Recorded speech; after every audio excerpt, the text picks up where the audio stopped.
رکھتی ہوں اور خداوند سے التجا کرتی ہوں کہ اپنے خادم کو اپنی حفاظت اور پناہ میں رکھ خداوند۔ خداوند کا خادم کہتا ہے، خداوند میرا بکرا ہے، میں نے کہا ہے میں تیری باتوں کو مانوں گا، میں پورے دل سے تیرے کرم کا خواہ ہوں، اپنے کلام کے مطابق مجھ پر رحم کر۔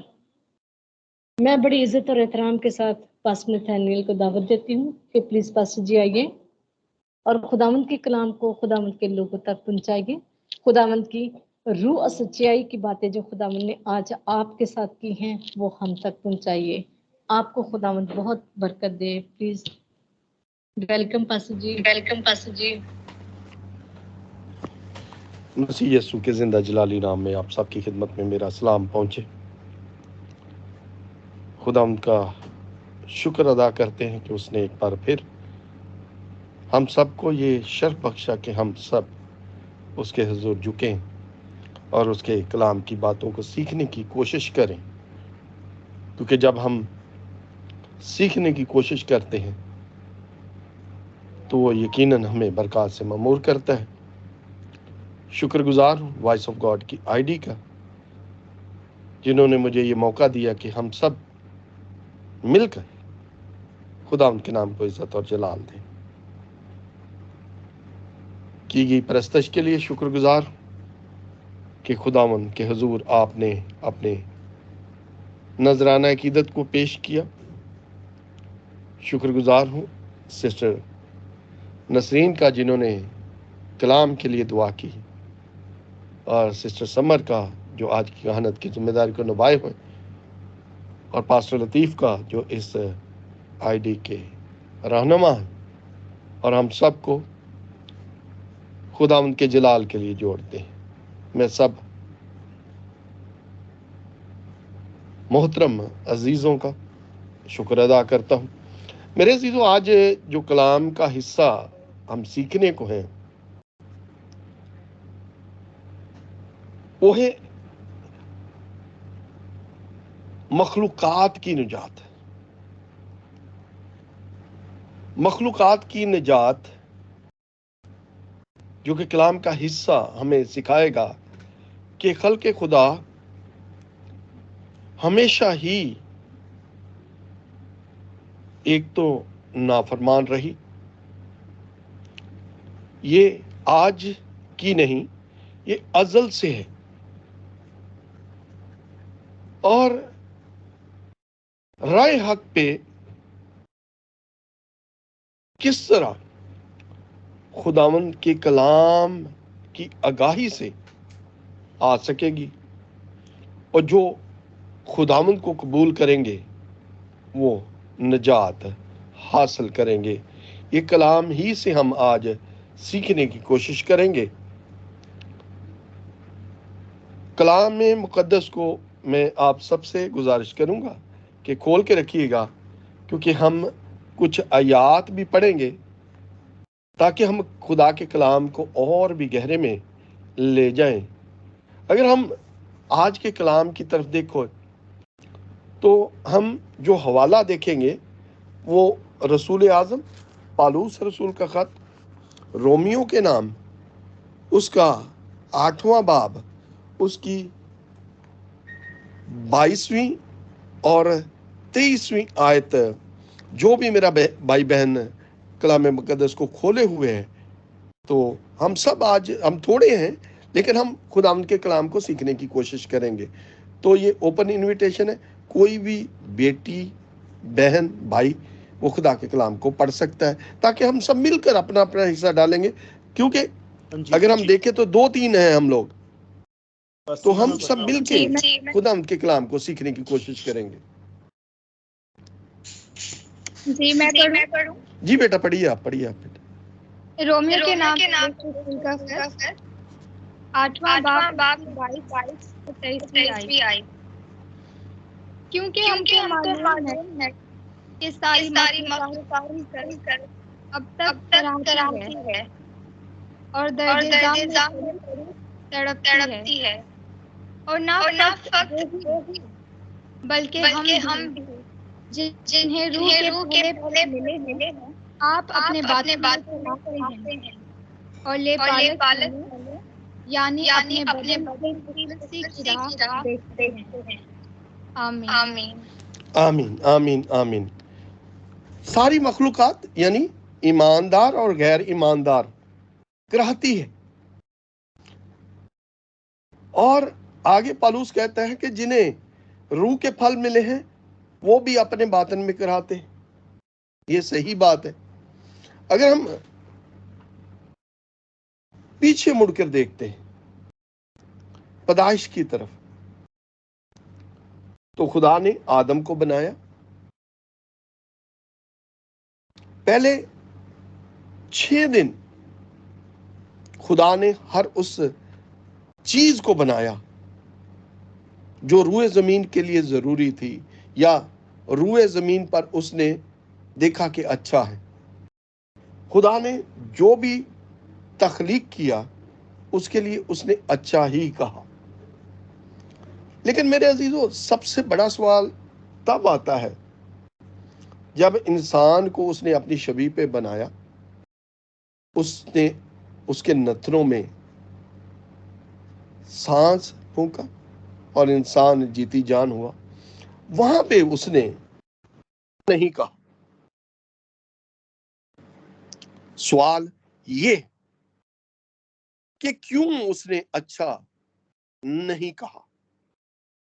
تو اگر آپ سب مجھے اجازت دیتے ہیں تو ہم سب مل کر اس کے بارے میں تھوڑا غور کریں، کیونکہ اس نے جو بنایا اس نے کہا اچھا ہے، لیکن جب اس نے اپنے بیٹے کے ساتھ انسان کو بنانے کا ارادہ کیا، اس نے کہا آؤ ہم انسان کو اپنی شبیہ پہ بنائیں۔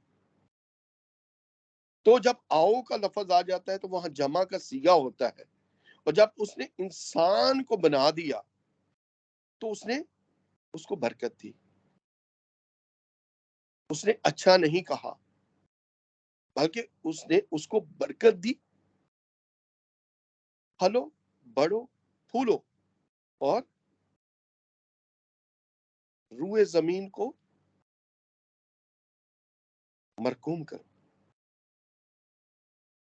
میرے پاس اس کا جواب ہے، اگر کوئی بھی بھائی یا بہن اس کے لیے 1 منٹ کے لیے کہنا چاہتا ہے تو میرا آپ سب سے اوپن انویٹیشن ہے کہ کیوں وہاں پہ خدا نے جب انسان کو بنا تو اچھا کیوں نہیں کہا۔ ہم کلام ہی سے سیکھیں گے کہ کیوں اس نے یہ کہا۔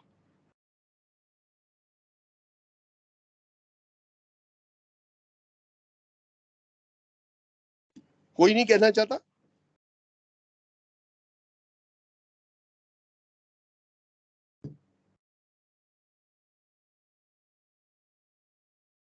چلیے میں اس کا جواب دیتا ہوں۔ جب آپ حبقوق کا صحیفہ پڑھتے ہیں تو اس کے 3 باب میں ہم کو بڑی خوبصورتی کے ساتھ یہ ملتا ہے کہ خدا ایک ایسا خدا ہے جو خالق اور مالک۔ جب خدا نے اس کو اپنی شبیہ پہ بنایا تو اس میں کسی شے کی کمی نہ چھوڑی، کیونکہ خدا کامل ہے۔ خدا ایک ایسا خدا ہے جس میں کوئی رتی بر کھوٹ نہیں، بلکہ وہ صہیون کے پہاڑوں پر بسیرا کی ہوئے، اس کی روح اقوام عالم پہ جنبش کرتی۔ اس لیے جب اس نے اپنی شبیہ پہ بنایا تو اس نے اچھا نہ کہا۔ یہ تھا اس کا جواب، کیونکہ خدا کامل ہے، اور جب وہ کامل ہے تو انسان کو بھی اس نے کامل ہی بنایا۔ اور پھر کیا کیا؟ سب سے بڑھ کر عدن میں رکھا اور اختیار دیا جو چیز، جو آسائش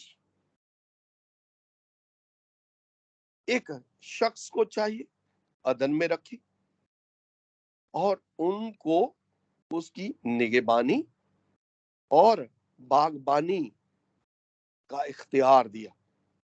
ہر جاندار کو جو آدم نے پکارا وہی اس کا نام ہو گیا، اور یہ خدا جانتا تھا کہ یہ نافرمانی کرے گا، اسی لیے اس نے باغ کے درمیان میں آب حیات کا درخت لگا دیا، اور جب آب حیات کا درخت لگایا تو اس کو اس کا پھل نہ کھانے کی تلقین کی۔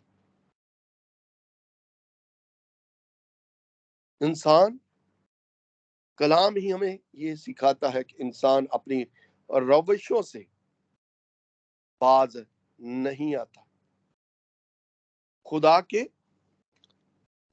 احکامات کو نافرمانی میں بدلتا ہے، اور انسان کی روشیں ہمیشہ خدا کے خلاف ہوتی ہیں۔ اسی لیے خدا نے جب ٹھنڈے وقت میں آیا، نافرمانی ہو چکی ہوتی ہے ہوا کے ذریعے، تو وہاں پہ وہی خدا جو ہر روز اس سے باتیں کرتا ہے، اور جب وہ نافرمانی کر چکتا ہے تو جب خدا اس کو پکارتا ہے تو وہ اس کو کہتا ہے کہ میں ننگا ہے۔ کیا جب وہ پہلے اس سے باتیں کرتا تھا اس کو اس کا ننگا پن یاد نہیں تھا، یا اس کی آنکھیں کھلی نہیں تھی؟ کیونکہ وہ خدا کے قریب تھا۔ جب اس نے گناہ کیا اور اس کا رشتہ باپ کے ساتھ کٹ گیا، وہ رشتہ جو ایک ایسا رشتہ تھا کہ خدا نے اس کو اپنی شبیہ پہ بناتے ہوئے افضل جانا اور اس کو ہر آسائش، ہر اس خوشی سے منور کیا جس کی وہ خدا سے توقع بھی نہیں کر سکتا تھا۔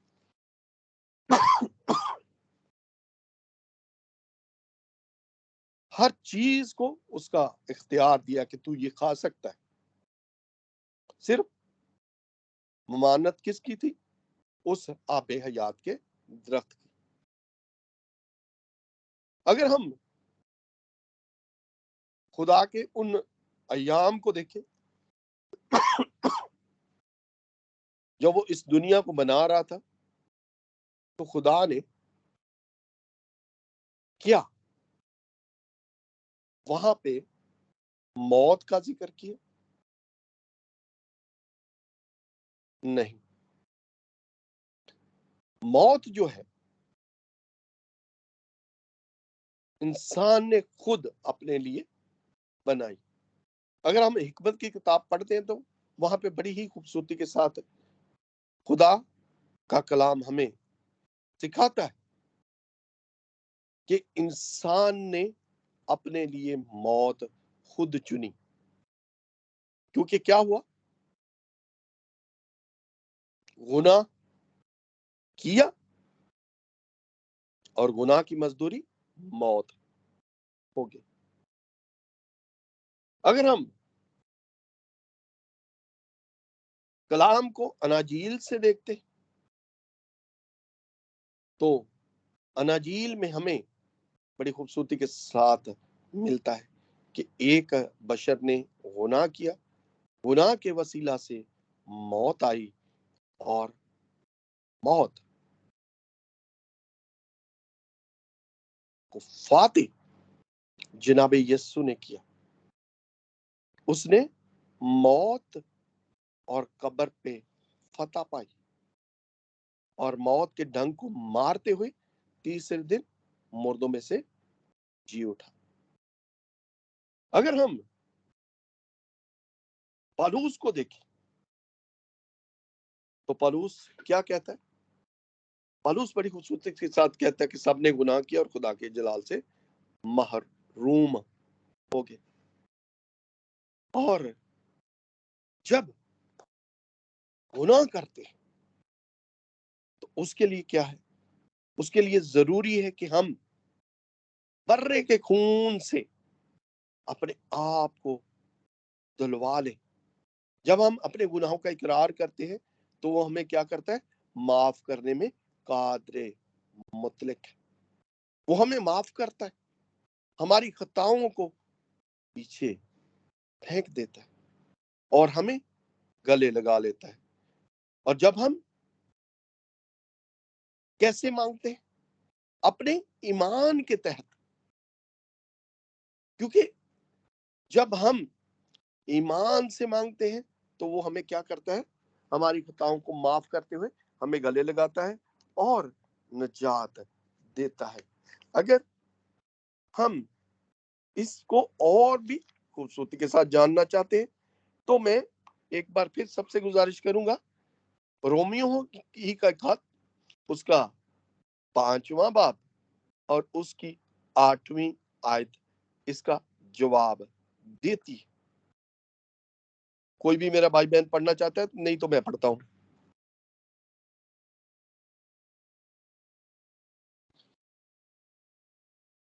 جی میں پڑھوں. جی بیٹا پڑھیے. 5واں باب اور اس کی 8ویں آیت. لیکن خدا اپنی محبت کی خوبی ہم پر یوں ظاہر کرتا ہے کہ جب ہم گنہگار ہی تھے تو مسیح ہماری خاطر موا. آمین. جی آمین آمین. یہ اس کا جواب ہے سمپل سا کہ ہم تو خطاکار تھے، گناہگار تھے، اور جب ہم گناہگار تھے تو عین اسی وقت خدا نے اپنے بیٹے کو اپنے پلان کے تحت اس دنیا میں بھیج دیا تاکہ وہ ہماری خطاؤں کو اپنے اوپر لا دے اور اپنے خون سے ہمیں پاک صاف کرے اور ہمارا ملاپ باپ سے کروائے. اگر ہم ایمان ہی جو ہماری نجات کا سر چشمہ ہے دیکھیں تو اس کے لیے ہمیں 2 مثلیں دیکھتے ہیں، کلام اللہ سے لے لیتے ہیں. ایک توما کی، جب جناب یسو قبر اور موت پہ فاتح ہو کر اپنے شاگردوں کو ملتے ہیں تو توما وہاں پہ موجود نہیں، اور توما سب کے سامنے یہ کہتا ہے کہ جب تک میں اپنا ہاتھ اس کی پسلی میں اور اپنے ہاتھ کی انگلیاں اس کے ہاتھوں میں جو کیلوں کی وجہ سے سوراخ ہوئے ڈال کے نہ دیکھوں میں یقین نہیں کر سکتا. یہ ایک ایسی مثال ہے کہ جب ہم کسی ایماندار شخص کے ساتھ اس کے کسی کام کو نہ مانتے ہوئے جو اس نے کیا انسلٹ کرتے ہیں تو وہ کتنا دلگیر ہوگا کہ میں نے یہ کیا اور یہ میرا یقین نہیں کرتا. اگر ہم دیکھیں تو توما 3.5 سال خداوند کے ساتھ اس دنیا میں بشارتی منادی میں شریک تھا اور اتنا قربت میں رہنے کے ساتھ وہ اس کا یقین کا عمل نہیں کر رہا. اور جب خداوند موجود ہوتے تو توما کو پکارتے کہ اپنا ہاتھ میری پسلی میں ڈال اور اپنے ہاتھ کی انگلیاں میرے ہاتھوں کے سوراخوں میں ڈال. تو کیا یہ اس کے لیے شرمندگی کا باعث نہیں تھا؟ اگر انسانی سوچ رکھیں تو یقیناً ایک شرمندگی کا باعث ہی ہے. اور خداوند وہاں پہ بڑی خوبصورتی کے ساتھ ہم سب کو جو بغیر دیکھے ایمان لاتے ہیں ان کے لیے خوشخبری کا اعلان کرتے اور ہمیں مبارک کہتے. مبارک ہے وہ جو بغیر دیکھے ایمان لائے.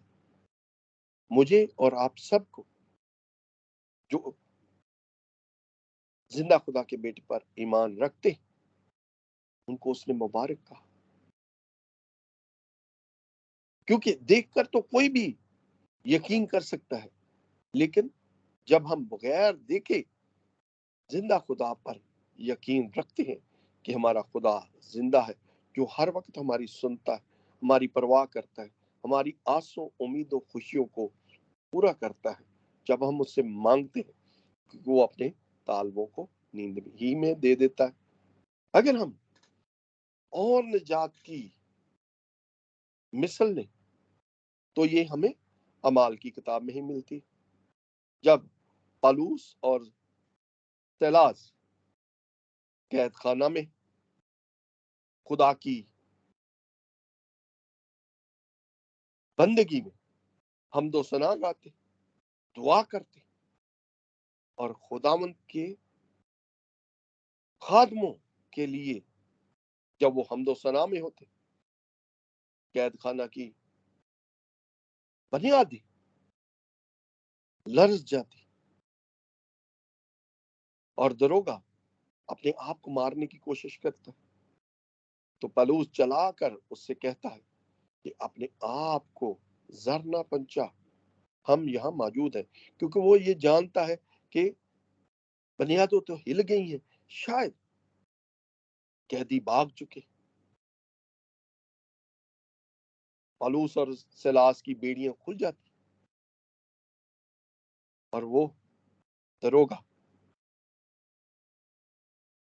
خدا کے خادمین کے سامنے اپنے سر کو جھکاتے ہوئے قدموں میں بیٹھ جاتا ہے اور اس سے پوچھتا کہ میں کیا کروں کہ نجات پاؤں.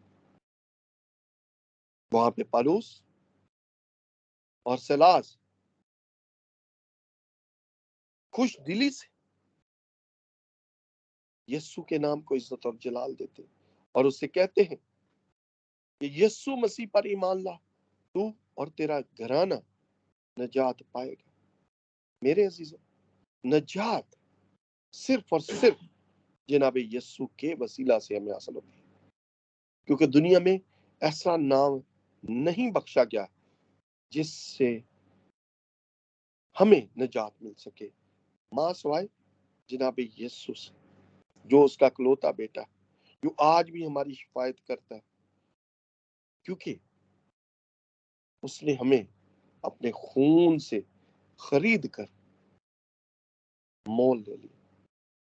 اگر ہم اپنے دکھوں پر، اپنی پریشانیوں پر غور کریں تو انسان ہمیشہ سے کلام ہمیں سکھاتا ہے.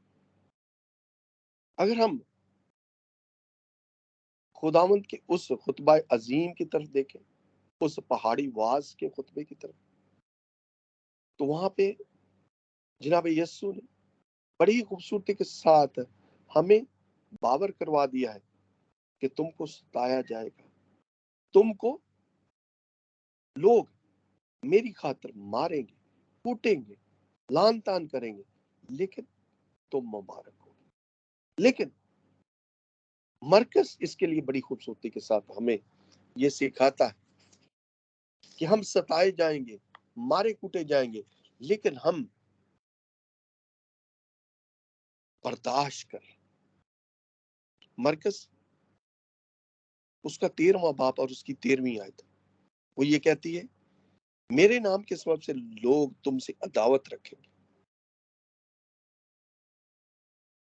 جب ہم مسیحی ہیں تو مشکلات پریشانیاں ہمارا سامنا ضرور کریں گے، لوگ ہم سے نفرت کریں گے، لیکن آگے جو آیت کا آخری بند ہے وہ ہمیں تقویت دیتا ہے. وہ کہتا ہے میرے نام کے سبب سے سب لوگ تم سے عداوت رکھیں گے، جو آخر تک برداشت کرے گا نجات پائے گا.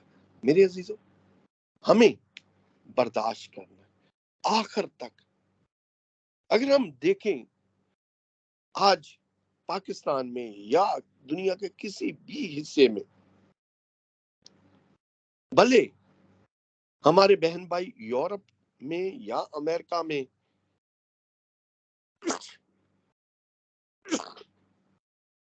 آج بھی،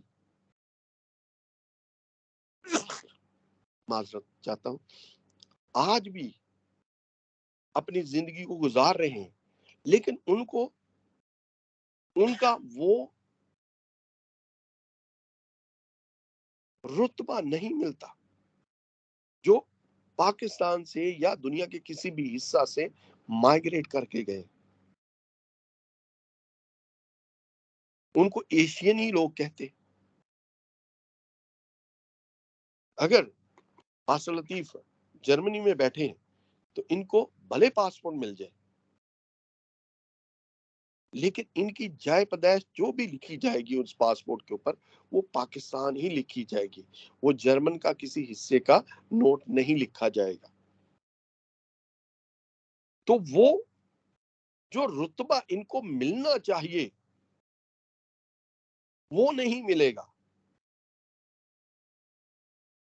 بھلے ہر آسائش، ہر قانونی لحاظ سے ان کو جو بھی آسائش وہاں کا قانون ان کو دینا چاہتا ہے ملتی ہے، لیکن آخر میں ہم وہی کہلائیں گے، کیونکہ ہماری اصل نسل پاکستان سے. اسی لیے جناب یسوع بھی مکاشفہ میں اپنی جد کو پکارتے ہیں اور وہ کہتے ہیں کہ میں صبح کا چمکتا ہوا ستارہ ہوں. اصل نسل داؤد سے وہ کہلاتا ہے. میرے عزیز، ہمیں برداشت کرنی پڑتی ہے. ہم لوگوں کے تانوں کو، لوگوں کے فکروں کو ہر روز اپنی زندگی میں برداشت کرتے ہیں، لیکن جو یسوع کے نام سے لان تان ہوگی برداشت کریں گے، اس کا صلہ کیا ہوگا؟ ہم نجات پائیں گے. اور جب ہم نجات پائیں گے تو ہمیں زندگی ملے گی، اور وہ زندگی 1000 سالہ زندگی ہوگی، جس میں نہ رونا ہوگا، نہ دانتوں کا پیسنا ہوگا، بلکہ شادمانی ہوگی. وہاں پہ شیطان کو باندھ دیا جائے گا اور ہم اس شہر میں ہوں گے جس شہر کی پناہ گاہ خدا کا بیٹا ہوگا.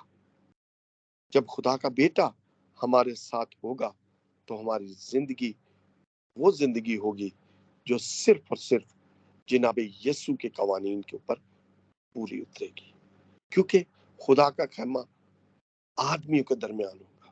خدا خود ہمارے آنسو پونچھے گا اور ہمارے آنسو کو پوچھتے ہوئے ہمیں گلے لگائے گا، تاکہ اس قول کو پورا کرے جس قول کو اس نے کہا، جہاں میں ہوں وہاں تم بھی ہو. خداوند آپ سب کو آج کے کلام کے وسیلہ سے بڑی برکت دے اور توفیق دے کہ ہم اس کے کلام کے اوپر عمل پر ہوں، زندگی کو پائیں، کسب کی زندگی کو پائیں. آمین.